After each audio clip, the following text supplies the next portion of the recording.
Your daily dose of local affairs and social media commentary. Today on One, Air Namibia liquidation in the interest of the nation, says Shimi. Namibia Cabin Crew Union accuses Minister of Public Enterprises of sketchy email. EU, FXB and HISA Namibia launch GBV empowerment project. And Namibia Nation urged to support young warriors during AFCON Games.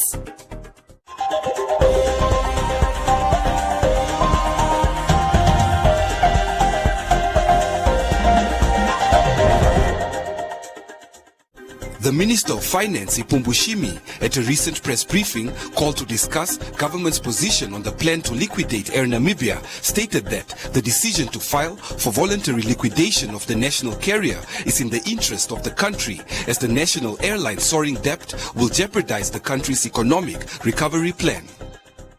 Air Namibia has been underperforming for many years and has become a huge financial burden for the government and taxpayers. After numerous attempts to save the national airline, the Minister of Finance announced that the government has finally approved a plan to liquidate the national airlines.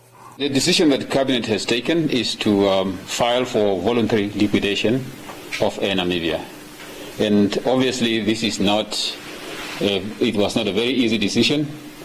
It's a decision that was taken after a careful consideration of many options, looking at the economic situation, looking at the current situation with regard to the airline industry, looking at Air Namibia's debt, also considering options of partnering with other airlines, which also proved to be difficult. After all this consideration, Cabinet eventually decided that it's in the best interest of the country to file for voluntary liquidation. Air Namibia has not been profitable since inception. And therefore, the net economic cost of Air Namibia, or Namibia's operations, far outstrip the net gains, and therefore, because of that, is not sustainable. It is estimated that so far, government has spent more than 8 billion Namibian dollar in supporting Air Namibia. And given the country's economic, the stage of the economy currently, we believe the country can no longer afford to perpetually provide financial support to Air Namibia at the expense of other important priorities. As you know, that government has got important priorities in supporting the agricultural sector to create employment, in supporting education, in supporting housing. These are all competing needs that government or that is confronting government, and therefore it was felt that given all these competing priorities, continuing to bail out in Namibia has become unaffordable. Leon Jooster, the Minister of Public Enterprises, also clarified allegations that the recent court decision where Air Namibia was ordered to pay Belgian airline company Challenge Airlines over 170 million Namibia dollars played no role in the decision taken by the government to liquidate the national airline. The Challenge Air issue came out of the blue, and it has been playing absolutely no role in the reasons why the decision is being taken. Having said that, it obviously did pose some new challenges, in particular as far as timing, etc. is concerned, but that was not part of our consideration. The head of state, President Hage Geingob, during last year's State of the Nation address, hinted that the national carrier would face possible liquidation.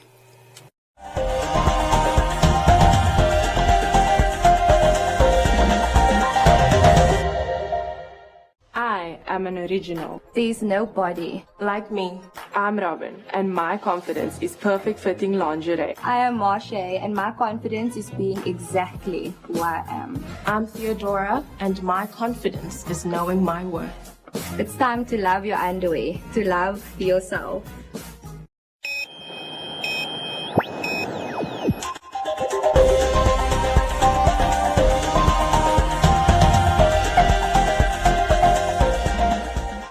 The Namibia Cabin Crew Union says that privately owned airlines are preparing to take advantage of the liquidation of the national airline Air Namibia.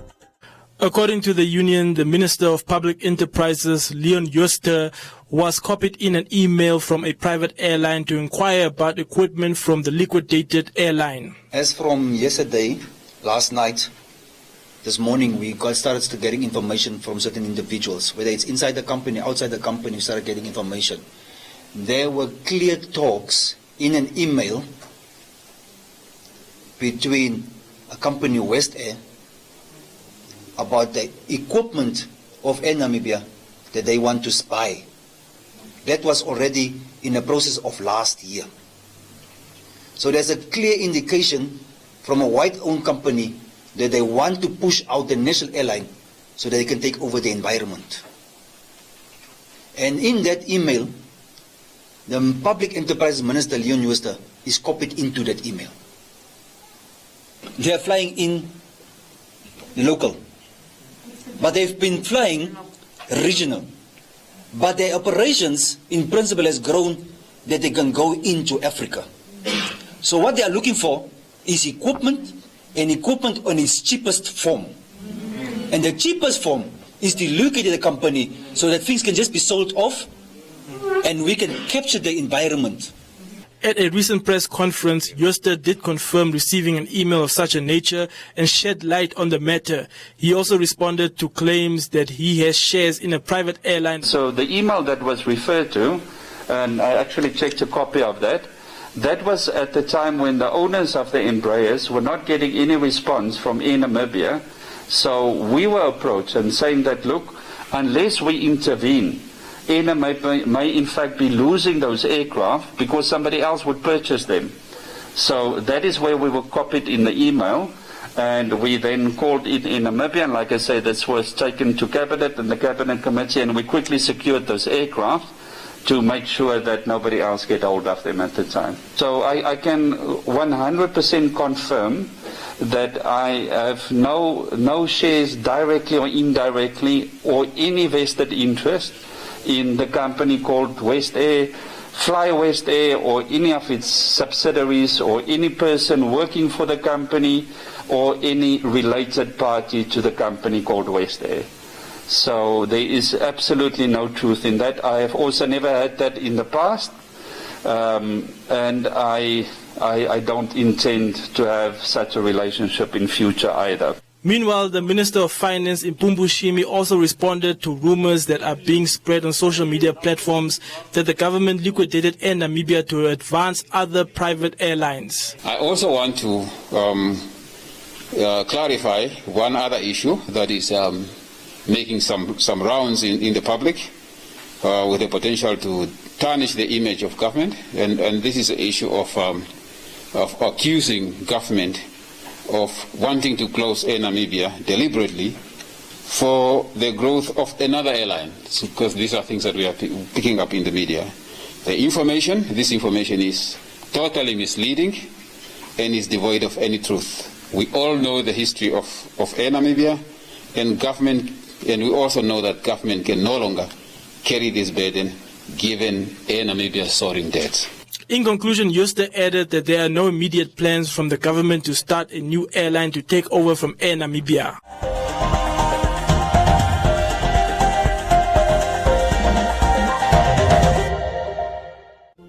We can't wait to get together again, to welcome new friends, meet up with old ones, and play until the sun comes up. We can't wait to fill our stadiums again.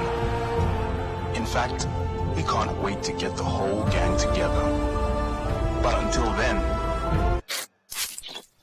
let's stay safe.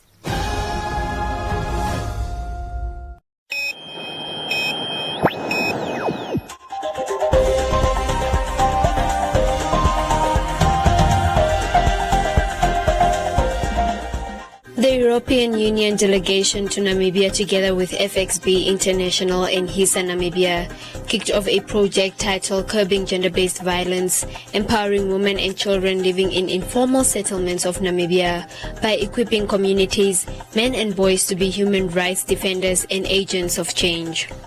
A baseline survey presented by HISA Namibia representative carried out from September through October of last year, with 392 people in the informal settlements of Khomas, Ochodonjupa and Hardap regions, show that 1 in 3 people have experienced gender-based violence within their homes, mostly women and children, and that 1 in 3 women in these informal settlements who have experienced gender-based violence admitted to not reporting their cases as they are dependent on their perpetrator.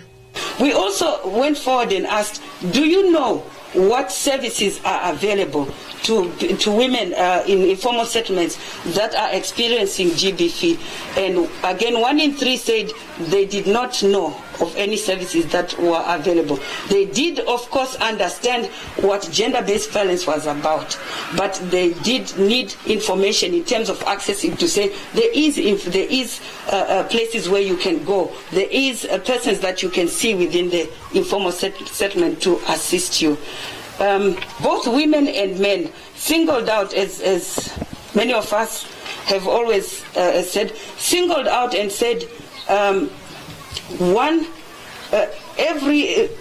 in every 2 instances of violence has a man as a perpetrator.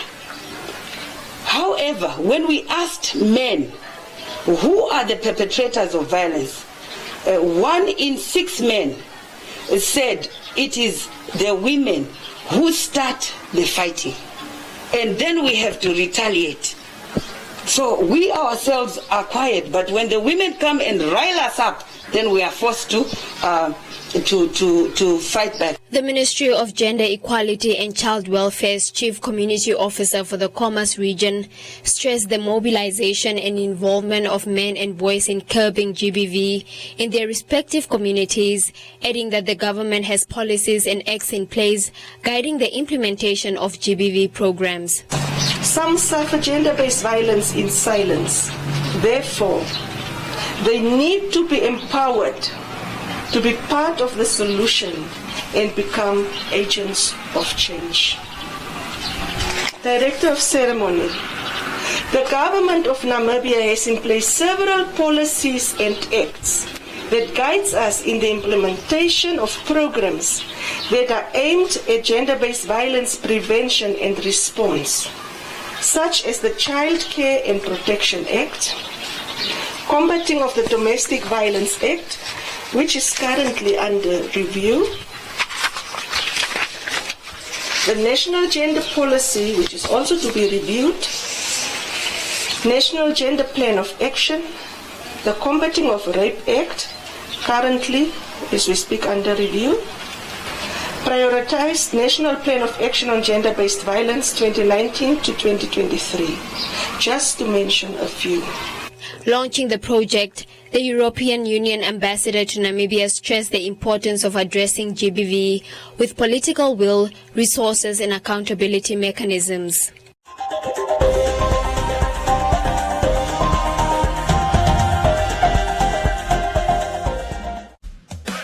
Sharp shoppers spend $500 in store and stand a chance to win one of 24 Ryobi angle grinders. On sale, aluminium multi-purpose folding ladder, only $1,040. Ryobi electric lawnmower, just $3,900. Plascon Trade Pro Bright Matte White, 20 liters, $560. Aluminium entrance door in bronze frame, only $4,250. Shop now and enter to win in store. Let's build and win Shop together. Valid till 4 April. T's and C's apply.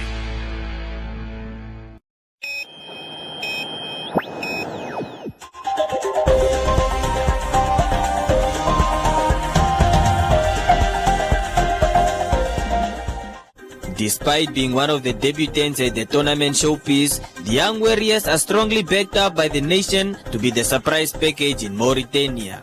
Today on One Sports Desk, caught up with sports consultant Matthew Haikali and former Brave Warriors assistant coach Woody Jacobs to discuss their thoughts on how the Young Warriors will vie in Mauritania. Former Brave Warriors assistant coach Woody Jacobs encouraged the young Warriors to perform well despite them being debutants, stating that the underdog tag will be an advantage at the tournament. We go in as minnows, we go in as the underdogs, since we are making our debut at the African Youth Championship, or AFCON as we call it, for under-20s. And I think that would be a good thing. That would be a good thing, seeing the fact that the others will look at us and see, and also judging from our recent performance with the seniors, they say, we'll just walk over Namibia because Namibia is not really, and they also know the fact that Namibia hasn't been playing football for quite some time. What also hampers our progress or our preparation is the fact that we didn't have enough preparatory games against formidable opposition, going outside the country, putting up camp and all these things. Those things can be a detriment, and it can also be a positive because you have everything to give. And being an underdog, you have everything to give, and you might surprise the more fancied nations. You have Tunisia in our group, we have Burkina Faso in our group, and we have the Central African Republic. Countries that are normally renowned for the junior competitions, going on to the World Cup stage and even doing well on those stages.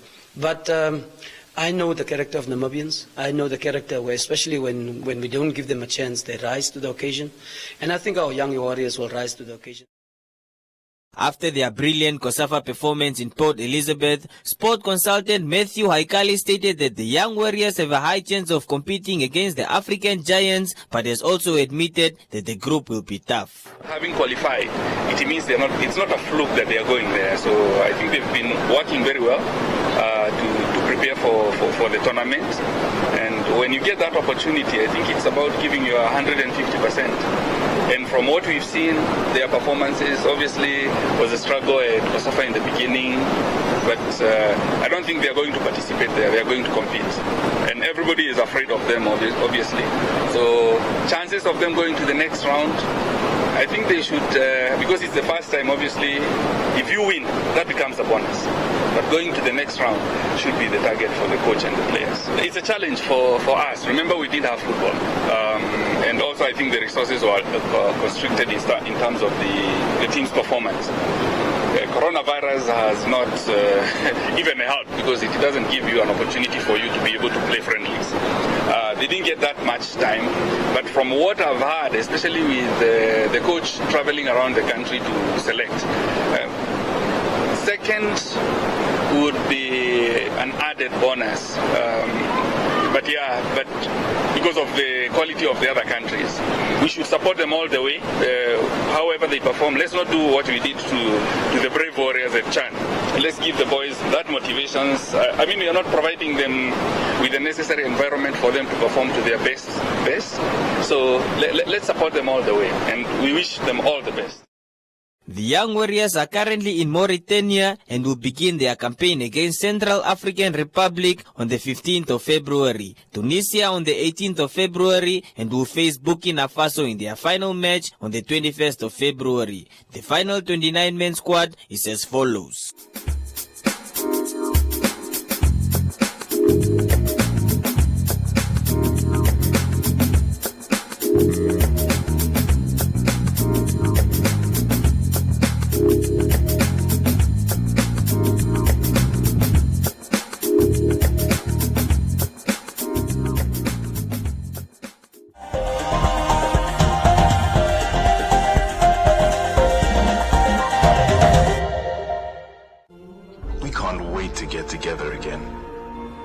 To welcome new friends,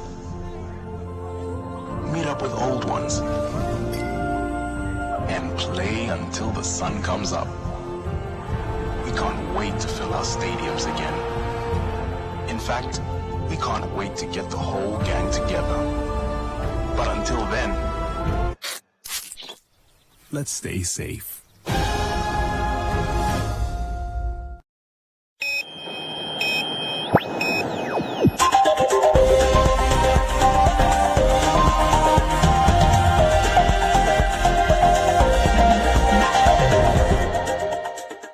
In other leading stories, for the period of 2008 to 2020, Namibia's aggregated average ranking stood at 91.7 on the World Bank's Ease of Doing Business Index. The country reached an all-time low when it ranked 108th on the index in 2016, with its best performance at position 54 in 2008. The latest 2020 rating places Namibia in position 104 out of 190 economies.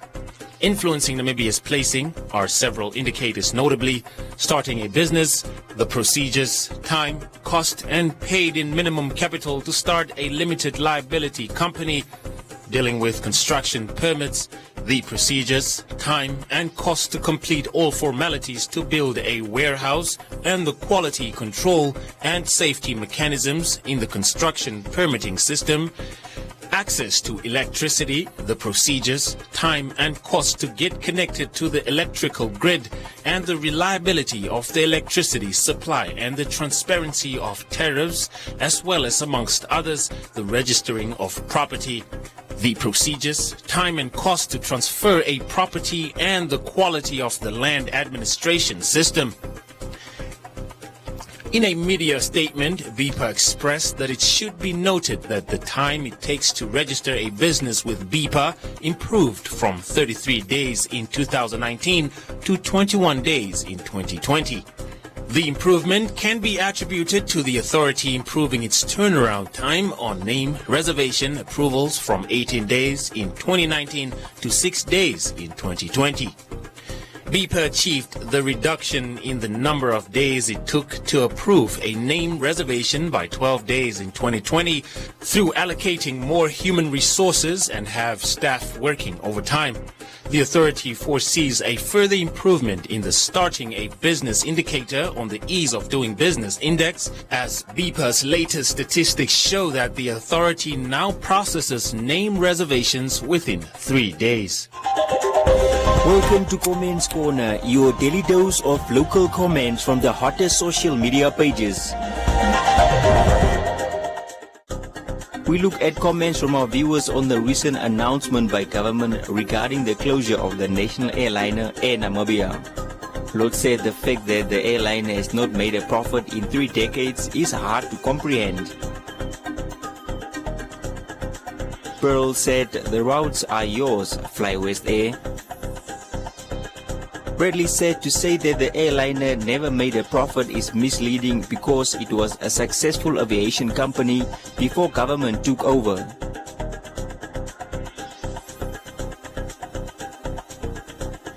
Slim said the airline can be brought on its feet if it partners with other airlines and takes on more routes.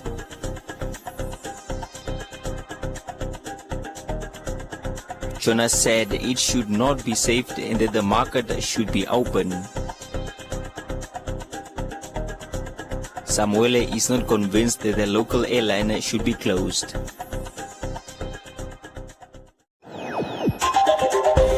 And that is all from Comments Corner. Be sure to post your comments on our social media pages for broadcast every day only on TDN1.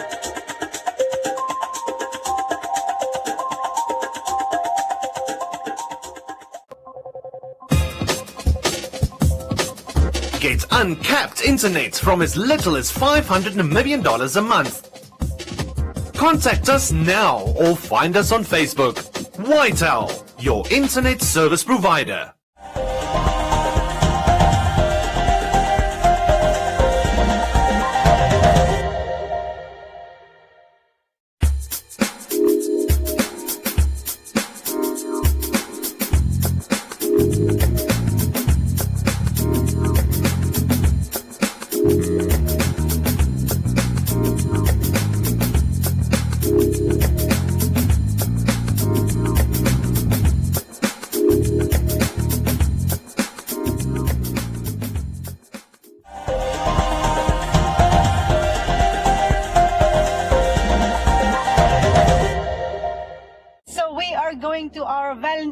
Venue? Yes, love is in the air. Okay, so we are now at one of the private cabins. It's actually, there's a lot of space. I'm going to show you the little nitty-gritty things here. So I enjoy Planet Michaels a lot. I'm a subscriber. You guys should subscribe on the YouTube channel. Make it happen. Planet Michaels! Yeah, thank you so much. That was the best, bro. That was the best.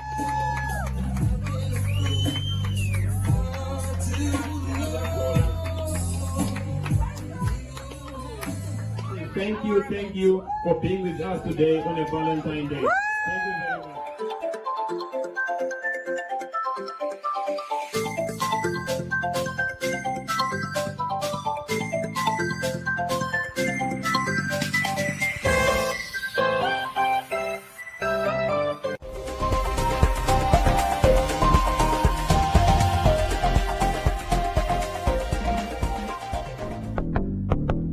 And now let's have a look at the weather forecast.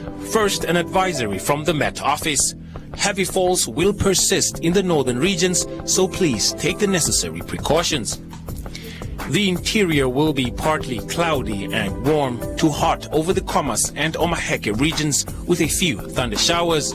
Otherwise, cloudy and warm to hot with isolated thunder showers, but widespread in the northern regions. The coast will be partly cloudy and cool to warm with showers. Wind will be light to moderate northeasterly.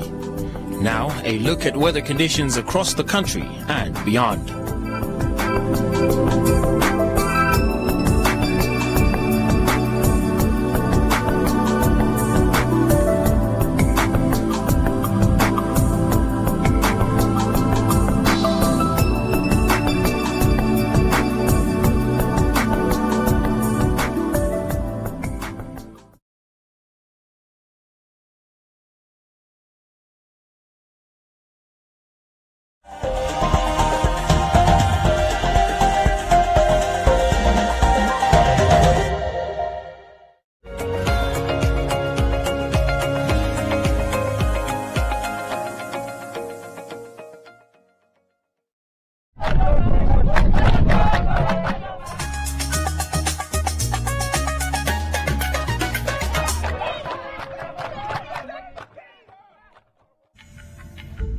The coronavirus that causes COVID-19 has changed since the pandemic started. So does this mean the virus has become more dangerous?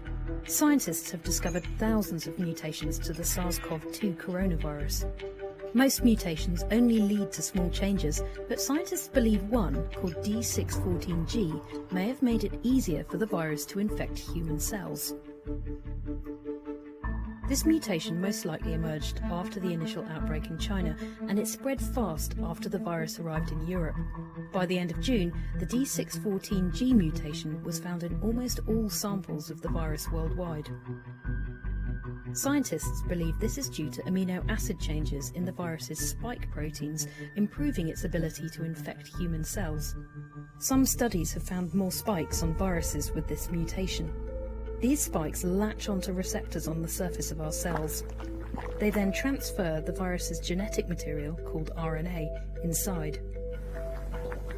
Being inside the host cell allows the virus to make many copies of itself. Random errors sometimes happen in the copying process, which cause mutations. Although the full effects of D614G are still unclear, some studies suggest that the mutated virus might be more transmissible than the original. This could mean more people getting sick and at a faster rate. Despite this, there isn't any evidence that the disease itself has become more severe. Scientists are worried about mutations possibly increasing the risk of reinfection. Hong Kong reported what could be the first case of virus reinfection on the 24th of August. A healthy man in his 30s is thought to have caught the virus again 4.5 months after he first got sick. During this time, mutations developed and new variants of the virus emerged. Some experts believe these changes may have made reinfections more likely. Mutations are common over the course of a pandemic. New flu vaccines are needed every winter to keep up with genetic changes to the flu virus. If a coronavirus vaccine is found, it could require regular booster jabs. Mutations won't happen overnight, and the coronavirus is mutating slower than the flu virus. But it's important for scientists to keep a close eye on how the virus changes over time. Could we be hearing more about other mutations in the future?